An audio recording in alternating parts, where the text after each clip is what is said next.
Vamos lá. Nós estamos estudando o livro dos Atos dos Apóstolos com essa chamada aí, os discípulos, a espiritualidade dos discípulos do caminho,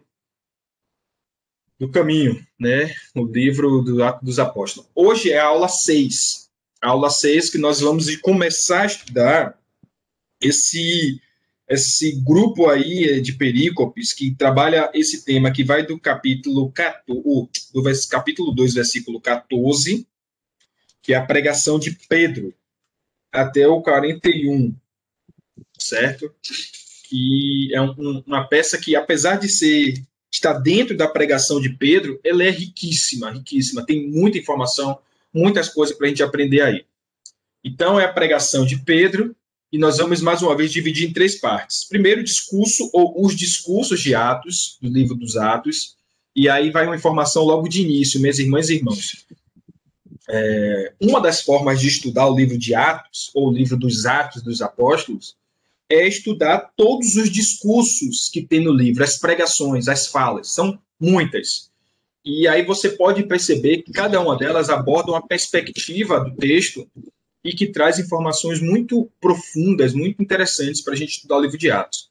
Então a gente vai dividir em 3 partes. Primeiro, os discursos, depois a profecia de Joel e depois o testemunho de Jesus, que Pedro destaca, né? Tanto a profecia de Joel quanto o testemunho de Jesus. Mas vamos por partes, tá? E nós vamos começar com uma breve introdução sobre os discursos de Atos, tá bom? Então vamos lá. Todo mundo que lê o livro de Atos, dos Atos dos Apóstolos, quem já leu, quem já teve a oportunidade de estudar, vai perceber a quantidade de discursos que ocupa esse texto, né? Então, Lucas, quando ele vai compor essa obra, essa peça, ele, direcionado pelo Espírito, ele organiza esses discursos, essas pregações, né? É óbvio que ele faz uma síntese, porque o texto escrito é diferente do texto falado, mas ele consegue captar e colocar em síntese cada um desses discursos. São nada menos, irmãos e irmãs, de 19 pregações.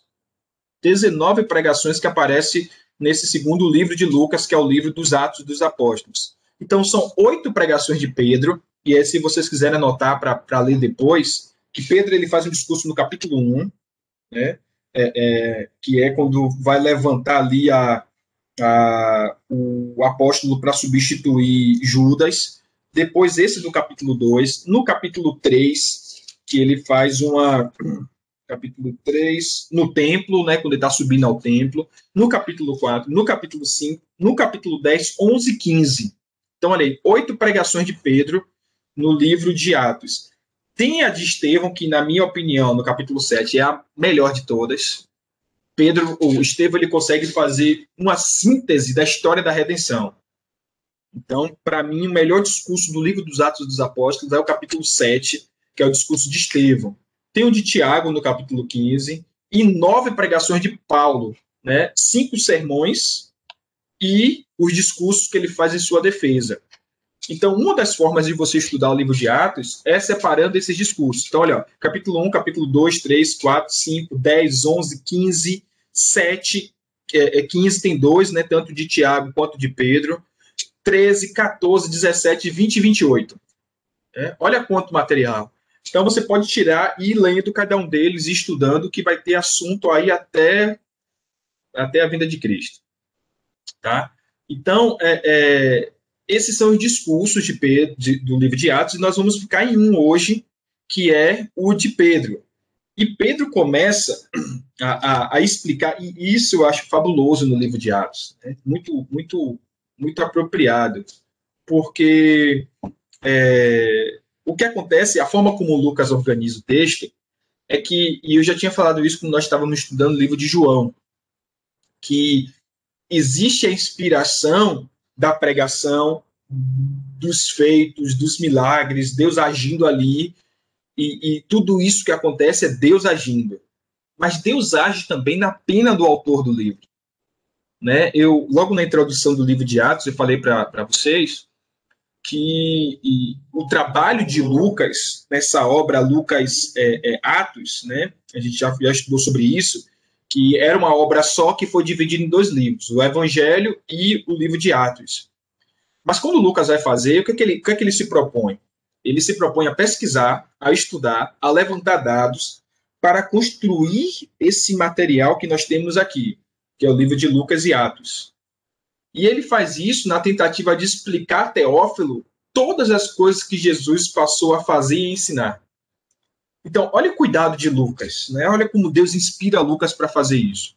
Lucas organiza o texto, não apenas registrando todos os feitos maravilhosos que estão postos ali, mas também organizando isso de forma maravilhosa. Então, aqui, ele faz o relato do que aconteceu lá na descida de Pentecostes, versículos 1 a 13, né, que nós já estudamos. Aqueles três fenômenos extraordinários, né? Os discípulos cheios do Espírito, o Espírito desce, eles falam em outras línguas, acontece algo extraordinário. E agora, o que Lucas faz? Lucas coloca a explicação de Pedro para isso. A pregação de Pedro é uma explicação para isso. Então, os evangelistas, assim como o pastor Renato, têm essa habilidade de pegar um fato e fazer desse fato uma pregação. Né? Então, olha, versículo 1 a 13 tem o relato, né, como acontece. O Espírito desce sobre aqueles homens ali, aquelas mulheres, todos ficam cheios do Espírito, falam em outras línguas, as pessoas começam a dizer, estão bêbados, aí tem aquele alvoroço, e aí Pedro pega aquela oportunidade, as pessoas estão reunidas ali para ver aquele alvoroço, e prega. Aí começa o versículo 14 da seguinte forma, 14 e 15, me acompanhe na sua Bíblia. Estão acompanhando aí? Versículos 14 e 15, quem pode ler para a gente? Eu. Pode ler, irmão. Discurso de Pedro. Então se levantou Pedro com os 11 e, erguendo a voz, advertiu-os nestes termos: varões judeus e todos os habitantes de Jerusalém, tomai conhecimento disto e atentai nas minhas palavras. Estes homens não estão embriagados, como vim dispensando, sendo esta a terceira hora do dia. Até aí. Então, o que Pedro fala? Obrigado, hein, meu filho? O que Pedro fala? Fala, olha, são 9 horas da manhã, ninguém está bêbado, né? Essa hora, como eles estavam em uma festa, lembre-se que era o dia de Pentecostes. Dia de Pentecostes era uma festa que acontecia, os irmãos lembram, né? 3 festas anuais de Jerusalém, e uma delas era a festa de Pentecostes. Então, Pentecostes foi dado o nome Pentecostes a esse evento, mas esse evento ficou com esse nome por conta do dia da festa do dia. Qual era o dia? Era o dia de Pentecostes, né? As 50 semanas. Então, no dia de Pentecostes, que era uma festa anual, teve esse fenômeno, tá? E aí, nas festas anuais, era comum aos judeus fazerem jejum até o término dos cultos. Então, a primeira refeição, eles só iriam ingerir alguma coisa lá por volta do meio-dia. Então, um dos argumentos que a gente pode utilizar para dizer, olha, de fato, eles não estavam bêbados, é que todos estavam em jejum ainda.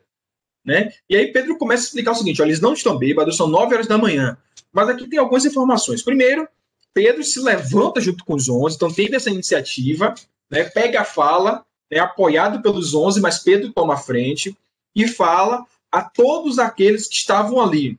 Lembre-se que quando a gente estudou na aula passada, nós falávamos dessa multidão que estava ali, que Lucas faz questão de registrar como todos os habitantes daquele mundo, do mundo daquela época. Então tinha gente aqui no versículo 8, né? Pardos, medos, elemitas, habitantes da Mesopotâmia, Judéia e Capadócia, do Ponto, da província da Ásia, da Frígia, da Panfilha, do Egito, das partes. Então era muita gente que estavam ali presentes e ouviu a pregação de Pedro. Então Pedro começa a explicar que o fenômeno extraordinário que eles estavam testemunhando era o cumprimento de uma profecia. E que profecia é essa? A profecia de Joel. Então, abram lá suas Bíblias, por favor, em Joel, um dos profetas menores que nós estudamos no nossa jornada pelos profetas menores, no capítulo 2, verso 1:8, aliás. Não, desculpa. 2. Cadê, gente? Quem me ajuda?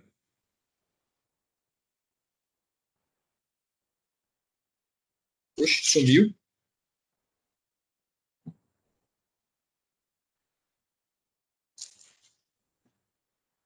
Vinte e oito. Joel 2, 28. Encontraram aí? Vamos lá, diz assim, ó. E depois disso derramarei do meu espírito sobre todos os povos. Ó, essa profecia é muito importante para nós, igreja, ó, gente. Preste atenção nisso aí. Depois disso, derramarei do meu espírito sobre todos os povos. Os seus filhos e filhas profetizarão. Os velhos terão sonhos, e os jovens visões. Até sobre os servos e as servas derramarei do meu espírito naqueles dias. Mostrarei maravilhas no céu e na terra, sangue, fogo e nuvem de fumaça. O sol se tornará em trevas e a lua em sangue, antes que venha o grande e temível dia do Senhor. 32. E todo aquele que invocar o nome do Senhor será salvo. A gente já comentou essa profecia quando estávamos estudando o livro do profeta Joel. Mas eu vou tocar em alguns assuntos dessa profecia, alguns pontos dessa profecia já já. Então, Pedro começa o seguinte, gente. Ele explica, né? Então, a exposição de Pedro, o que Pedro faz aí? Ele faz uma prática que era muito comum no tempo de Jesus, tá? Lembre-se que existia rabinos que faziam o exercício de interpretar a lei. Por exemplo, contemporâneos a Jesus, no tempo de Jesus, tinham dois rabinos que faziam isso, que era Hilel e Shammai, né? Eram rabinos que olhavam para a lei, para o Antigo Testamento e davam as suas interpretações para a lei, né? Então, por exemplo, a lei fala o seguinte, que no sábado você não pode trabalhar. Mas ele perguntava, o que significa trabalhar no sábado? Será que eu colher espigas no sábado é trabalho? É trabalho. Mas se for para eu comer é trabalho? Não, aí já não é trabalho. Aí uns diziam, não, é trabalho sim, você não pode fazer nada. Inclusive, por conta disso, você tem que jejuar no sábado. Mas aí o outro fala, não, mas o sábado, Jesus fala isso, inclusive, né? Não, mas o sábado foi feito para o homem, não o homem para o sábado. Então eu posso comer, não tem problema nenhum. Então, essas interpretações que se fazia no tempo de Jesus era chamada de jugo. É por isso, meus irmãos e irmãs, que quando Jesus olha para o povo cansado, ele fala o seguinte, tomai sobre vós o meu jugo. O que é que Jesus está dizendo para eles ali? Ele fala o seguinte, olha, os fariseus do seu tempo, os rabinos, eles têm a forma deles de interpretar a lei. Só que esse jugo, essa forma de interpretar é muito pesada, eles colocam um peso muito grande sobre vocês. Tomem sobre vós o meu jugo e aprendam de mim. Por quê? Porque eu sou manso e humilde, o meu fardo é suave, o meu jugo é leve. Então, Jesus fala que a forma como eles estavam interpretando era muito pesada. Então, percebam que esse exercício, essa prática de interpretar a lei era muito comum. E Pedro faz exatamente isso aqui. Perceba. Pedro, e isso era chamado de pecher, né, que é a interpretação de uma passagem do Antigo Testamento à luz do seu cumprimento ou da sua prática. Tá bom? Então, olha o que Pedro começa aí no versículo, voltem lá em Atos, versículo 14. Então, Pedro dirigiu-se aos homens, né, da Judéia e todos que viviam em Jerusalém e faz o seguinte, versículo 16. Mas isto que vocês estão vendo, que é isso que vocês estão vendo? Esse derramamento do Espírito, isso que vocês pensavam que era embriaguez, isso é o que foi dito pelo profeta Joel. Perceberam aí? Então, ele pega um fato e interpreta esse fato, explica esse fato no seu cumprimento. Né? Então, Pedro começa o seu sermão, no versículo 16, claramente dizendo, isto é aquilo que foi dito. Ou seja, isto que os seus ouvintes testemunharam é aquilo que Joel profetizou. Então, olha que coisa interessante. Olha como Lucas organiza o livro. Ele relata o fato, faz um paralelo do fato com a profecia de Joel, e no discurso de Pedro, o que é que Pedro fala? Pedro pega o fato, faz a ponte com Joel e explica. Isso que vocês estão vendo nada mais é do que o cumprimento da profecia lá de Joel. Entenderam aí, gente? Então, Pedro começa o discurso com essa observação, né? Então, a primeira coisa que Pedro faz. Segunda coisa que Pedro faz, ele deliberadamente substituiu, depois que Joel fala, Joel começa assim, depois desses dias, depois disso, então ele tira esse depois, Pedro, né? E Joel fala isso, depois, falando sobre o dia em que o Espírito seria derramado. E Pedro coloca no lugar de depois, nos últimos dias, a fim de enfatizar que, com a vinda do Espírito Santo, chegaria os últimos dias. E olha como Pedro fala, versículo 17. Nos últimos dias, diz Deus, que do meu Espírito derramarei sobre toda carne. Então, Pedro substituiu o depois para essa aplicação no dia de hoje. Tá dando para acompanhar aí, gente? Ou tá confuso? Me deem um feedback, por favor. Eu estou no discurso de Pedro. Então, no versículo 16, ele começa dizendo isso, né? Isto que está acontecendo. E no versículo 17, ele pega a fala de Joel e faz uma mudança sutil para apontar para a contextualização, contemporaneização daquela profecia. Então, aquela profecia que Joel falou está se cumprindo agora. Então, essa é a segunda coisa que Pedro faz. E a terceira coisa que Pedro faz é aplicar a passagem a Jesus, de modo que o Senhor que traz a salvação já não é mais Javé dentro do contexto da profecia de Joel, que abriga os sobreviventes do Monte de Sião, mas Jesus, que salva do pecado e do julgamento a todos os que chamam pelo seu nome. Então, irmãos, Jesus é o nosso grande Salvador. Diga, Darlington. Então, é só para mim ter certeza aqui, o senhor está no tópico 3, né? Isso é porque minha internet caiu, aí eu tive que atualizar. Pronto. Aqui. Tá, eu estou no ponto 3, né, que eu separei essa análise de Pedro aí, da profecia, em 3 tópicos. Então, no primeiro tópico, Darlington, ele explica, né? Tá dando para acompanhar? Tá sim, então eu acompanhei certinho aqui. Então, primeiro ele explica, olha, isto que está acontecendo é o que foi dito, certo? Depois ele fala, olha, esse depois que Joel fala é agora. Se cumpriu agora. E a terceira coisa é que ele faz também uma mudança sutil, já no versículo 21, olha o que está escrito no versículo 21. E todo aquele que invocar o nome do Senhor, que Senhor de Javé? Não, de Jesus de Nazaré. Por que Jesus? Porque Jesus foi enviado por Javé para que todo aquele que nele crê não morra, mas tenha vida eterna. Então, todo aquele que invocar o nome do Senhor será salvo. E isso que Pedro faz é a aplicação de uma mensagem. E aqui tem uma coisa interessante, gente, sobre como a gente avaliar uma mensagem, uma pregação. Então, a pregação, ela deve ter muito conteúdo, é verdade. Ela deve ser muito embasada, ela deve ser bíblica, ela deve ser bem organizada. Mas uma parte fundamental de toda a pregação é a sua aplicação.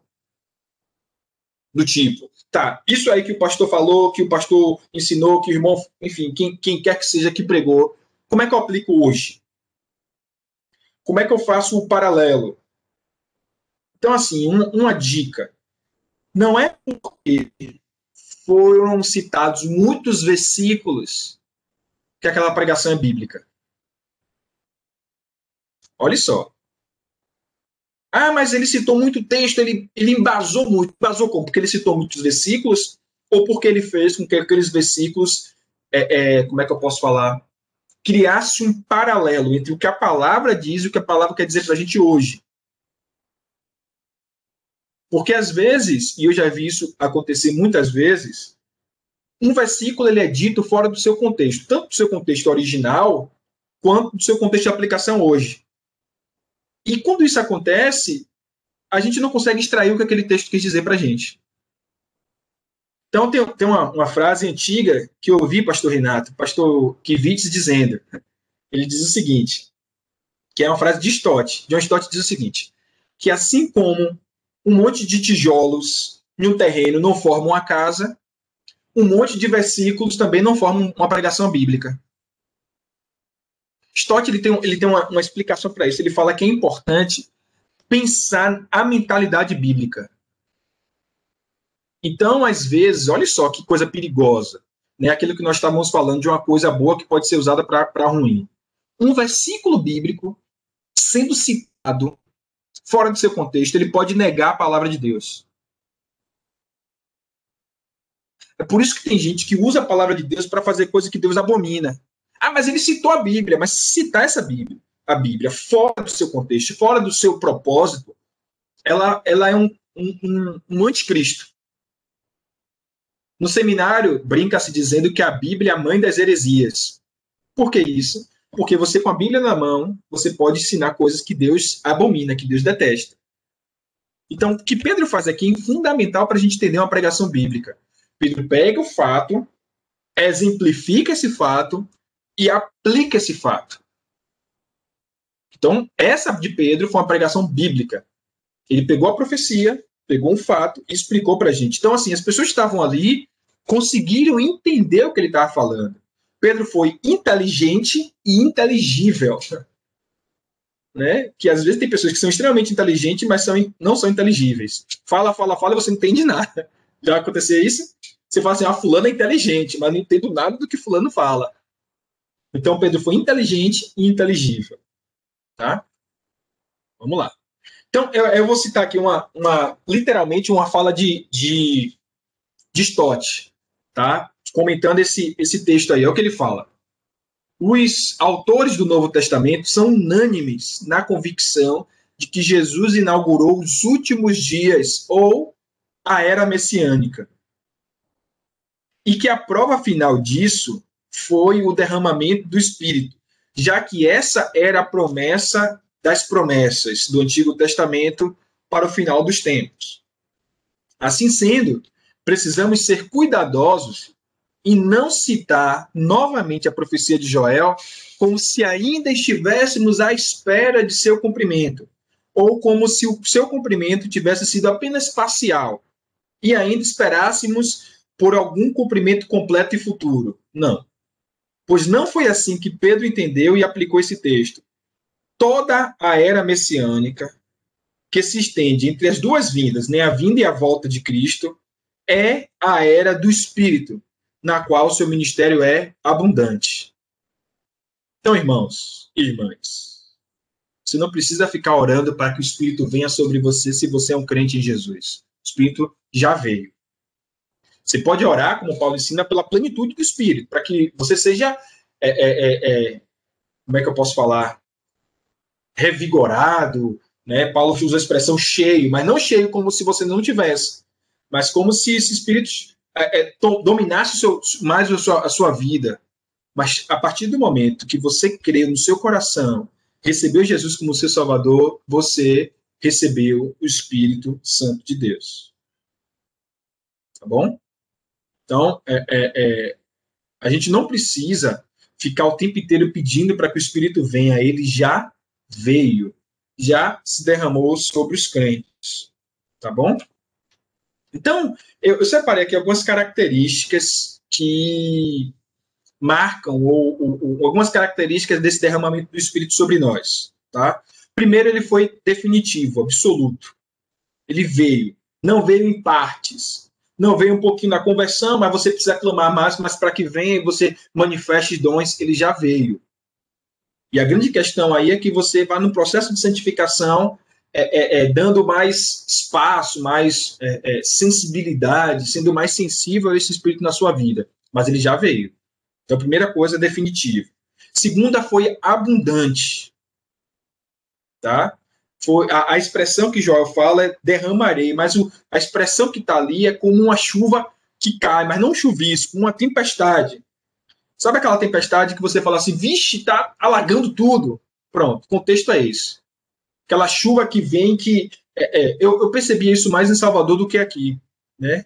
Em Salvador é assim, você sai de manhã, tá um sol normal, daqui a pouco vem uma chuva que derrama, acaba com tudo, daqui a pouco passou a chuva. Mas naquele pouco tempo que a chuva caiu, molhou. E molhou com vontade. aí a rua alagava, o vento derrubava, pronto, é isso. Derrubou abundante, o Espírito veio sobre todos os que creem de forma abundante. Terceira coisa é irreversível. E aí vai um dogma que para mim são dogma. Se um dia você recebeu Jesus no seu coração, de forma verdadeira e sincera, você recebeu o Espírito no seu coração e isso é irreversível. Não creio que crente perde salvação. Não creio que aquele que foi visitado pelo Espírito de forma de receber o Espírito vai deixar de ser. Uma vez impactado, ele pode se afastar da igreja durante um período, ele pode dar uma vacilada na fé, mas ele encontrou-se com Jesus, ele recebeu o Espírito, e uma vez, é como uma chuva que cai, e depois você tenta... Imagine você derrubando a água, um balde de água na sua casa, e depois você querendo que a água volte para o balde. Não, se a água derrubou, você vai ter que colher aquela água ali do chão de uma outra forma. Não tem como você pedir para a água voltar para o balde. Isso não tem como ver, não tem como acontecer. Né? Assim foi o derramamento do Espírito, irreversível. Não tem como voltar. Aconteceu. Diga, pastor. Aí o máximo que a gente pode fazer é entristecer o Espírito, entristecer a Exato. Vida. Exatamente. Então, não deixar que o Espírito nos conduza mais. Né? Mas o Espírito está lá. Exatamente. Dizendo, eu estou aqui. Né? Isso é e assim, né? É isso, pastor. Não, termine, por favor. Termine, pastor Renato. Terminei. Eu gosto daquela expressão que ela é utilizada muito para conversão, né? Mas eu acho que não é tão para conversão. Eu leio ela como para essa experiência daqueles que entristecem, né? Ai, meu Deus. Jeremias, eu acho que Jeremias que ele fala: seduziste-me, ó Deus, e eu me deixei seduzir. Já viram? É isso, acho que a expressão melhor é essa. Daqueles que, se você tem o Espírito habita em você, você passou por uma experiência mesmo, como eu falei, você pode andar fraco na fé, você pode entristecer o Espírito, como o pastor Renato bem lembrou pra gente, mas o Espírito que está em você, ele vai te incomodar, você não vai ficar em paz. Sabe? Eu não sei se você já passou pela experiência de você ir para o lugar e sabe que Deus não gostaria muito que você estivesse ali, mas você vai. Mas você... Oi? Deixa eu contar um testemunho disso aí, pessoal. Pronto, deixa eu só concluir essa fala e te passo. Eu concluo essa fala e te passo. Segura aí. E aí você tá naquele lugar e você fala: eu vou mesmo, o que é que tem? Vou mesmo. Aí chega lá, você fica sentindo o peixinho fora d'água, sabe? Nada tá bom, você sente a sensação de que as pessoas estão te olhando, que você é um estranho ali. Eu creio que é o Espírito falando ao seu coração. Né? É mais ou menos isso. Pode falar, pastor Renato. Então, deixa eu contar uma experiência que eu experimentei com isso aí.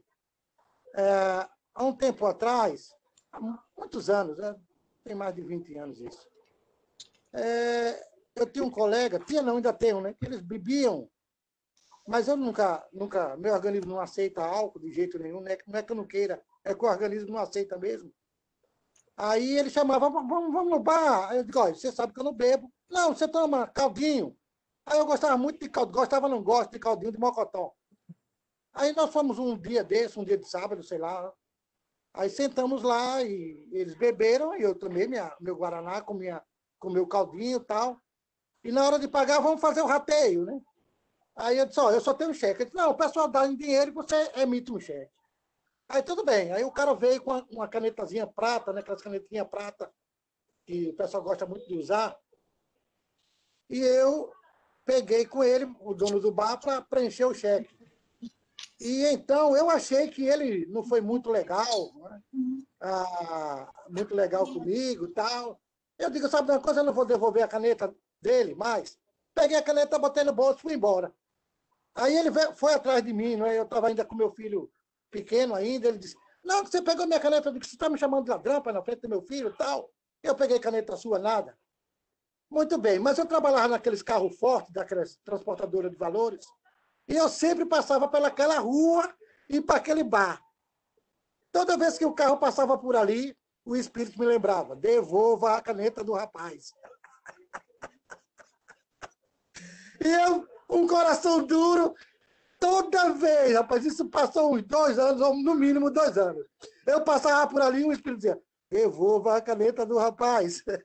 Olha, rapaz, eu só fiquei em paz quando eu fui no calçadão, comprei uma carga nova, botei na caneta, peguei a bicicleta, fui no bar, e ele estava sentado lá com o rapaz.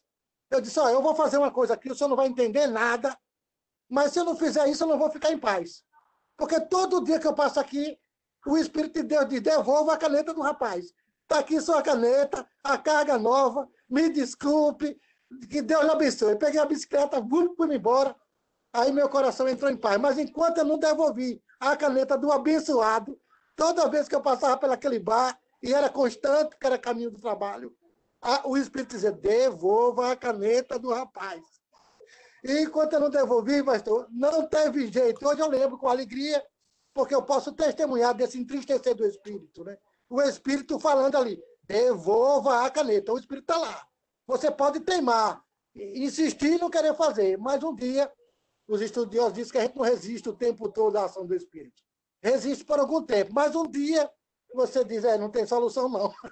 Eu vou devolver a caneta do rapaz. Mas aí tem uma analogia boa, pastor, para isso. Nosso coração é de pedra e o espírito é água, né? Dizem que pedra, água mole, pedra dura. Mole, pedra dura, é. Uma hora. Bate, fura. Exatamente. Então é isso, exatamente. O exemplo do pastor Renato ilustrou muito bem, exatamente isso. Eu creio que o Espírito ele vai nos moldando, né? E ser cheio do Espírito não é a experiência de receber o que você não tem, mas é essa sensibilidade de você ir cedendo ao Espírito, né? Cedendo. E é algo que os teólogos chamam isso de disciplinas espirituais. Aquilo que quanto mais você cede, quanto mais você está sensível, quanto mais você percebe, mais cheio do Espírito você será. Né? Então, como é que... tem algumas coisas da espiritualidade cristã que ela é fruto de um exercício, de esforço mesmo. Então, assim, é verdade que a salvação é pela fé, é uma ação graciosa de Deus, e não há nada que você possa fazer para ser salvo. Quem nos salva é Deus, é uma ação de Deus, verdade. Mas o discipulado cristão, ele requer esforço. Esforço. O processo de santificação, o exercício de oração, o exercício de leitura bíblica, a sensibilidade do Espírito, são coisas que quanto mais você pratica, mais você aprende. Então, como é que ora? Né? Não existe 3 passos, 7 passos, 15 passos para orar de forma eficaz. Não. A gente ora de forma eficaz orando. Aprende-se a orar orando. Né? Santidade. Como é que faz santidade? Poderia passar uma listinha aqui do que pode, não pode, faz, não faz. Não é isso. Santidade é você ter comunhão com Deus através da oração, estar sensível à voz do Espírito Santo e discernir o que agrada e o que não agrada a Deus. Porque quando a gente faz essas listinhas, e tem gente que gosta, né, do que pode e que não pode. Você pode usar essa roupa até o joelho? Pode. Acima do joelho não pode. Muito pegada, né, muito grudada ao corpo? Não pode. Muito folgada? Isso é muito raso. Porque você pode usar uma roupa, uma burca, mas tem um coração sujo. Você pode usar toda a linguagem gospel, né? A paz do Senhor, amém, aleluia, glória a Deus, mas usar isso de modo perverso. Então, não é externo, é interno. A santidade começa dentro da gente. E o que vai para a aparência é algo que vem de dentro, e não é o contrário. Santificação não é um processo que vem de fora para dentro, é um processo de dentro para fora. O pastor Renato poderia passar por esse cara e falar, não peguei sua caneta. E o cara não tinha como provar. Mas o Espírito trabalhando dentro dele fez com que ele tivesse uma ação. Não é a ação que molda o coração, é o coração que molda a ação. Então é irreversível. Uma vez impactado pelo Espírito, você nunca mais será a mesma pessoa. E a quarta característica, são 5, a quarta característica é universal. E isso é o que eu mais gosto, para mim, é uma das características da igreja que eu acho mais fabulosa. A igreja é uma comunidade para todas as pessoas. Todos. O pastor Levi, que pregou em nosso aniversário, ele fala o seguinte, que é todos e todas sem ninguém ficar de fora. Eu gosto dessa expressão. O que é a igreja? É a igreja onde cabe todos, todas e qualquer um que chegar.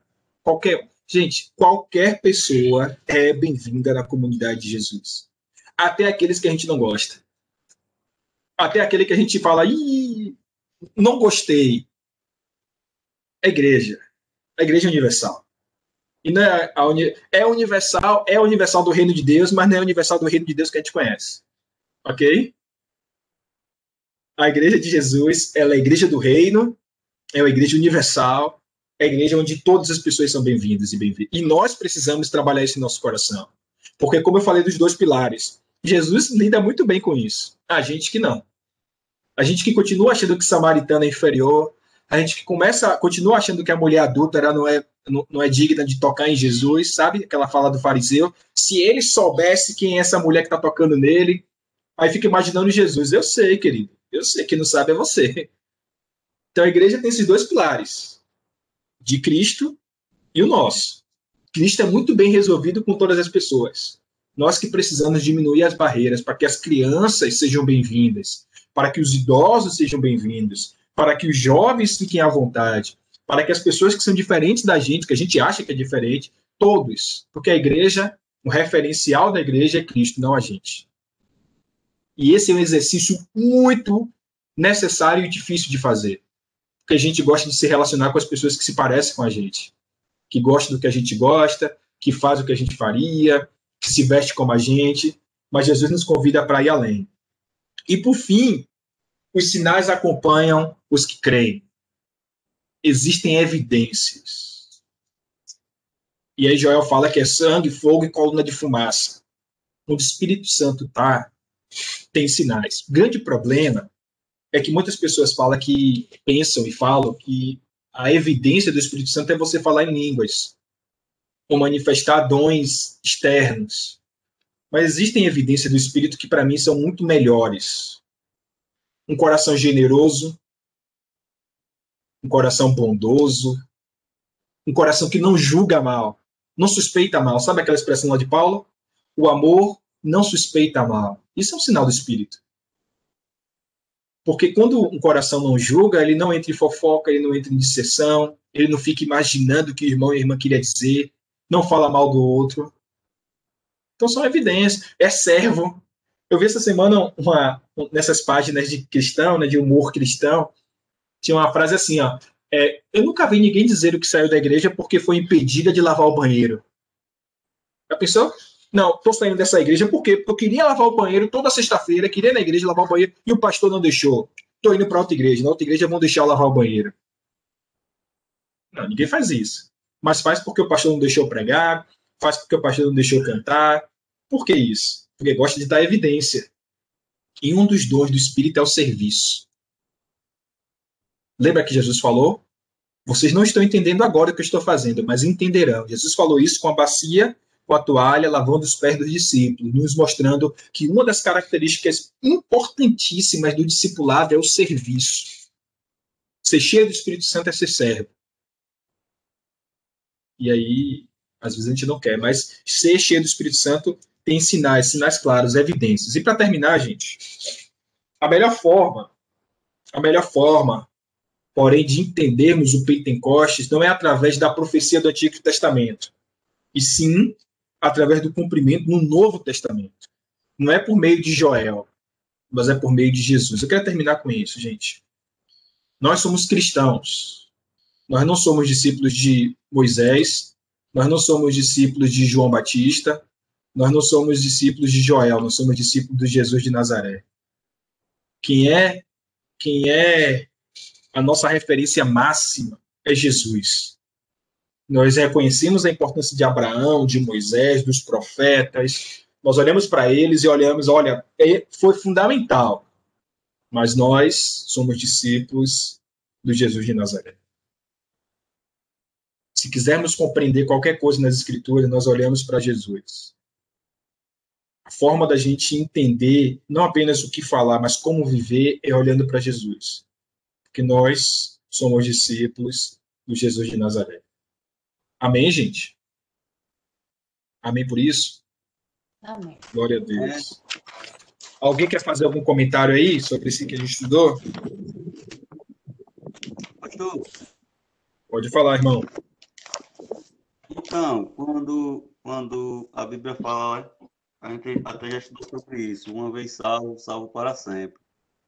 Aí é interessante lá no texto de João, João 10, se eu não me engano, 16, diz que ele é o bom pastor, aí vai falar que as ovelhas que saíram do aprisco é porque, na verdade, não eram do aprisco, né? Exato, irmão. Exatamente. Se perdeu porque não era dos nossos. Exatamente. Mais alguém, gente?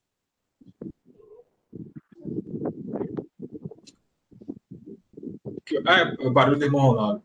Mais alguém quer fazer um comentário sobre isso? Ou é isso?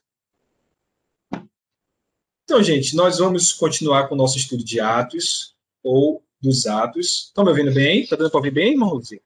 Deu uma oscilada aqui. Pronto, vamos continuar. Sobre isso, uma informação. Todas essas aulas estão sendo gravadas e disponibilizadas no nosso perfil do YouTube. Então, quem quiser assistir depois ou passar para alguém, né, que sempre fala, pastor, gravou, tal, está gravando e colocando lá no YouTube. Então, na Alvorada TV, você procura as aulas. Essa é a aula 6, mas tem desde a primeira até aqui. Tá bom? Então, que Deus nos abençoe em Cristo, Ele nos ajude a discernir esse tempo e estarmos cada vez mais sensíveis à voz do Espírito, que fala hoje, fala no nosso coração, manda a gente ser servo, manda a gente devolver as canetas aí da vida. Ele está falando aos nossos corações para a gente se tornar pessoas melhores, semelhantes a Jesus de Nazaré. Eu estou aqui, vou confessar um pecado, eu estou aqui com inveja da Cora sentada ali no chão, porque na tranquilidade ali, ouvindo a IBD. Vamos orar, gente. Até a noite, se Deus nos permitir. Irmão Ronaldo, o senhor está me ouvindo? Estou sim.